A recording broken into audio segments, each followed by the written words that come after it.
What's going on, guys? Pete here with Pete's Garage, sharing some more free knowledge for y'all. Chances are, if you're watching this video, you would have an E46 platform, which is roughly 2001 and a half, 2002, all the way up through 06, 07 on some models. On the 3 Series, it'd be 2002 to 2005. Now, this pertains to the 3 Series. Odds are, if you're watching this, you have no heat. Well, lucky for you, I'm going to show you something you can try at home. I already beat you to it. I already made a mess. Yes, it is smoking. No, the car's not on fire. Long story short, most of the time you have a concern of no heat, meaning no hot air coming out of the vents. Most of the time, as a professional mechanic, I can tell you it is because of low coolant level via a coolant leak. I would say it's a very close, almost tie with a thermostat that would be stuck open, not regulating the temperature in the block. Now, I figured out why I had no heat in this car, and it was a little bit of a combination of both. For one, this car is an older BMW. It's an 02, so it is 18 years old.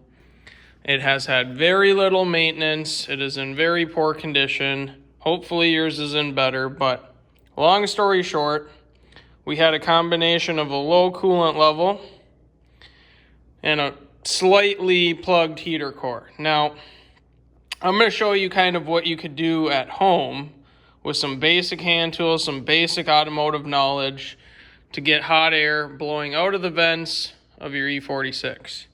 So I'm going to start with this bad boy right here. Now, obviously, the way this normally sits is like that, and it has an air box under it. Okay, well, BMW made it very, very simple. Unplug the mass airflow, pull the connector off. Now, the filter will be sitting right here, the filter housing. I have that sitting on the ground right here, okay? So it's got 2 bolts. Those are 10 millimeter bolts, and they go in here and here, okay? So you just pull the whole air box, get it out of the way, okay? Now you have access to work in the reservoir area, and you have access down here, driver's side, fender well, which is where you need to be, okay? So I also loosened up the clamps on this boot. There's a double clamp setup. You guys will see. You just peel that off. Those are where the clamps sit. You loosen them up. Don't drop anything through there. That'd be a bad day. But here's what I want to show you guys. See this little solenoid right here, okay? It's got a little connector on her. It's a little push clip. So to zoom in a little bit here, I'll show you guys. Okay, little push clip, nothing crazy. Now you can go ahead, disconnect it. You can leave it connected. I chose to disconnect it. Now, this valve right here, I'm not gonna get all technical with BMW service info, but essentially this valve, for one, should be really, really hot, regardless of low coolant or not. It should have coolant in front of it. But what we're actually looking at is, see these hoses here, okay? So there's a hose on the top right here, okay? There's a hose on the bottom. So there's 2 hoses on that solenoid. And I'm gonna shine some light in there so you can see what I'm talking about. 2 hoses, okay? The top hose is the feed for the heater core. So if we were to follow that back, and if you were to pull this cowl, which has Torx bits on it, so it's got, strap the light here for you. It's got a little clip here and a little clip over there that straps to this cabin air filter cowl. Okay, so your cabin filter assembly, it sits in there, okay? Once you pull this black trim piece off, which just has little push clips on it, okay? The filter will be right under it. You remove the filter, then you have 4 Torx bits, okay? I will even tell you what size they are. They are a T27. Oh, I wasn't even in the camera. T27. Okay. So you got the cowl out of the way. You got the air box out of the way. This is basic stuff. If you're already lost, maybe don't take this on. But heater core, inlet, outlet, okay? So the inlet side's on the right, outlet side's on the left. Now the outlet does not go to this valve that we were just showing you that's got the two hoses. The lower hose is a feed from the block, okay?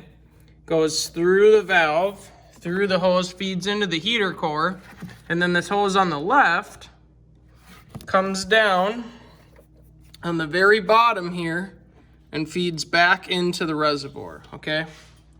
So you could have a full reservoir and no heat because you have air and a big air pocket in the heater core.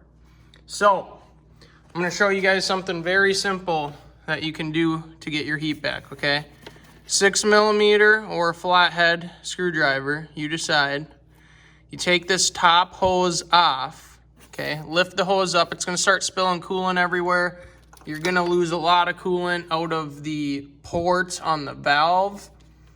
And so what I would do, I had a little cap ready to go. You guys might not have this kind of stuff at home. If not, put something under the car, get a bucket, something. It's gonna start dumping coolant out of it. But what we're after is we're gonna take this hose, we're gonna lift it up, okay? And now you don't need compressed air, but obviously I'm in a shop setting, so I'm gonna use compressed air. Now I stuck this hose into that top hose, right? You take the cap off or loosen it. Don't take it all the way off, but loosen it up so it can breathe, or crack this bleeder here, which we're gonna get to later, so that we can relieve pressure out of the system. You're gonna take this, you're gonna blow air through this hose, through the top hose out of this port, which is the feed for the heater core. Now, before I did that, before I used shop air, I literally picked that hose up and brought it right up in this area right here, and I blew through it with my mouth to see if I could push my own breath through the heater core, okay? And at first I blew into it, I couldn't move nothing. And then I started to hear gurgling and popping, and then boom, all of a sudden I could blow right through it. So there was obviously sludge, crap, whatever you want to call it, stoppage from lack of maintenance on this car up in the heater core on the inlet side, which again is on the right side there. And once I did that, I then used the shop air to blow coolant through. Now, if you take this, or if you take a breath and you just blast air through there with the cap off, it's gonna splash hot coolant or cold coolant, depending on if the car's been running, on your face, on your body, all over the car. So not advisable. But what I'm trying to explain to you guys is that this top hose here, oftentimes, if you can remove this and you can push air through the feed side on the heater core, you can remove a blockage that's in the heater core, okay? And if it's a situation where the reservoir is empty with low coolant, the first thing you want to do, fill the coolant, let it run for a long period of time with the cap off for bleeding, okay? Now, my channel, you guys could subscribe, and there is a video that specifically covers bleeding cooling systems, okay? So, if you're not familiar with how to bleed a cooling system, use that video for reference. Now, this is a German car, so it has a plastic reservoir tank assembly, and it has a plastic bleeder, okay? So, if you see this screw, see how it's got a little slot in it? Well, anytime this screw is unthreaded, depending how unthreaded it is going to depend the amount of airflow that can escape.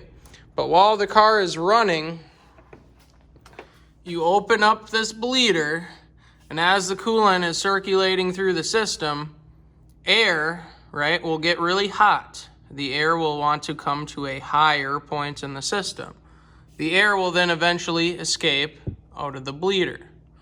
Now, if there's air trapped in the system that makes its way into the heater core, which is a relatively low pressure system, that air pocket could remain in the heater core even though the reservoir is full, which would give you outside cold air coming in through the cabin filter, through the HVAC box, through the heater core, which is what's behind these hoses.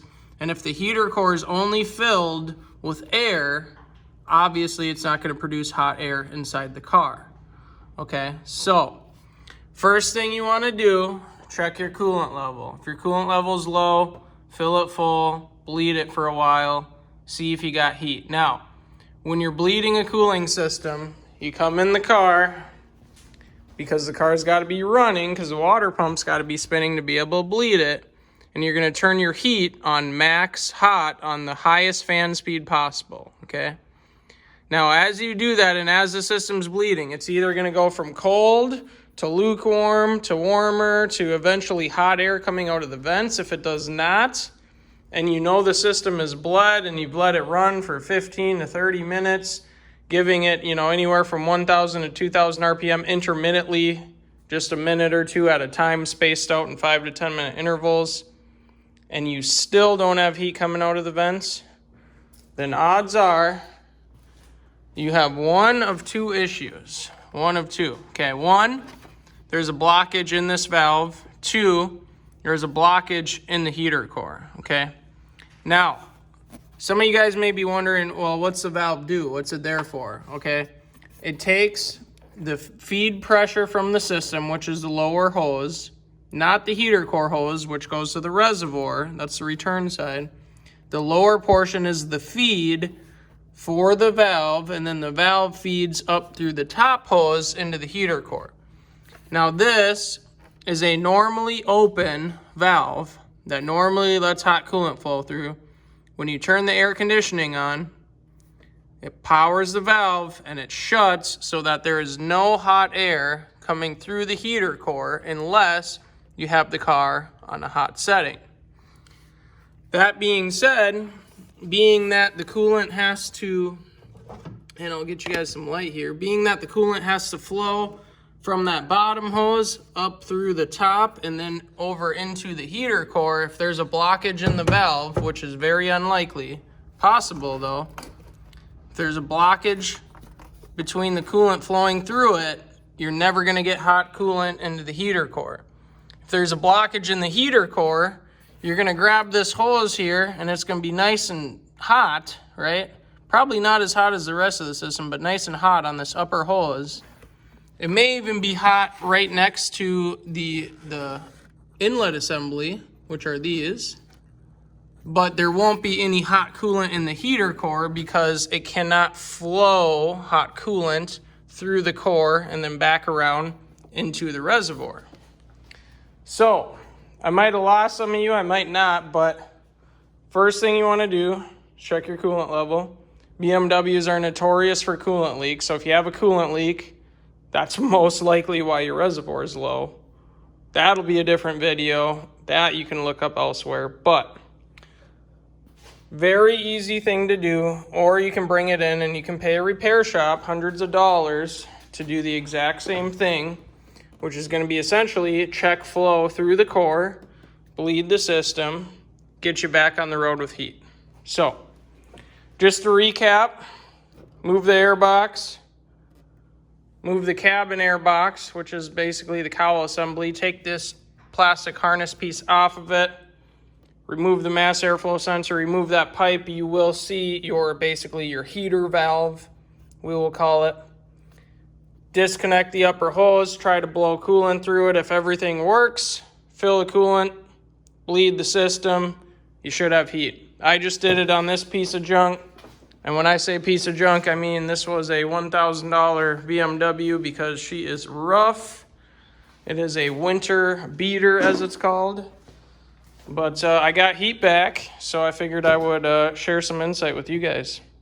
So that is it for this video, guys. Make sure to like, subscribe. Pete's Garage, Creative Automotive Performance Solutions. All right, that's a wrap.